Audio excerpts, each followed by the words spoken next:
शादी के बाद की एक अद्भुत रस्म होती है। यह परंपरा आज भी भारत के कई हिस्सों में, खासकर उत्तर भारत में निभाई जाती है। इस लीला में दूल्हा और दुल्हन की तरफ के युवा आपस में हंसी मजाक करते हैं, दूल्हे की जूतियां चप्पलें छिपा लेते हैं और फिर उन्हें वापस करने के बदले में कुछ मांगते हैं। श्री राम के विवाह के समय एक सखी ने श्री राम की चरण पादुकाएं चुरा ली। श्री राम को जब नहीं मिली तो वे नंगे पांव चलने लगे।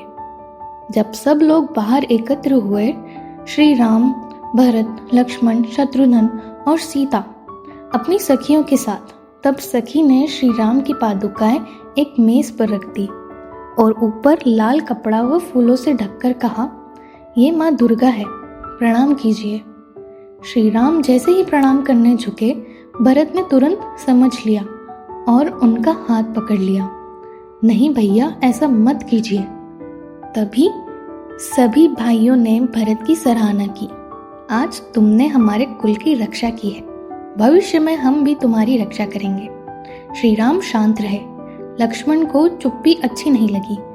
सखी ने फिर मजाक किया, दूल्हे राजा कुछ नहीं बोल रहे हैं, लगता है अपने रूप पर घमंड कर रहे हैं। लक्ष्मण बोले, तो क्या गलत है? पूरे मिथिला में राम के रूप की चर्चा है।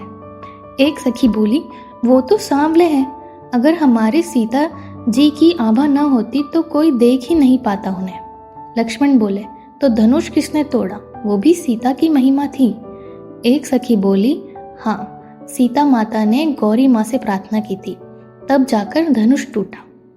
श्री राम तो फूल तोड़ते समय भी पसीना पसीना हो रहे थे।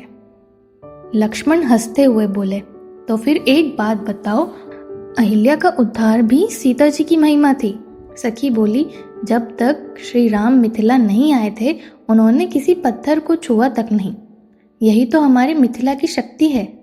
लक्ष्मण बोले, अच्छा, वैसे सुना है कि मिथिला में जमीन खोदने से बच्चे मिलते हैं और अयोध्या में खीर खाकर।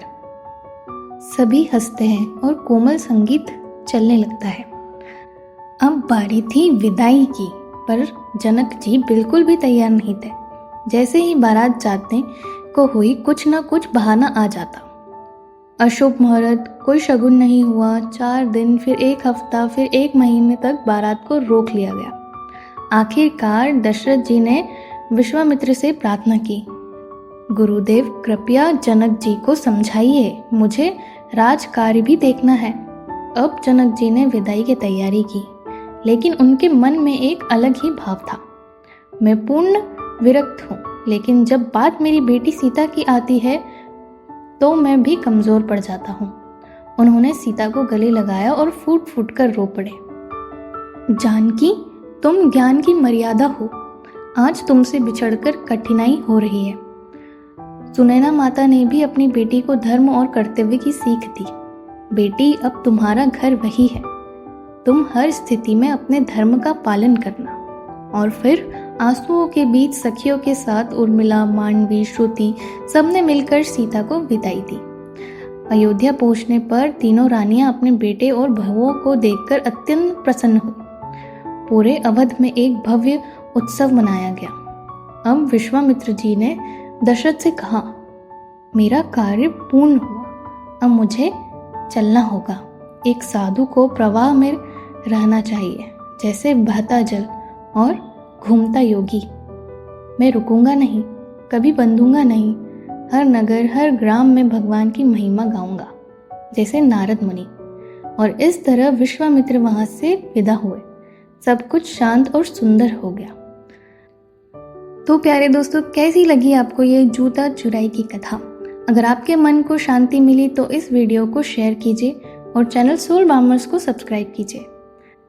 मैं आपसे फिर मिलूंगी एक नई कहानी, एक नए उद्देश्य के साथ। तब तक के लिए राधे राधे।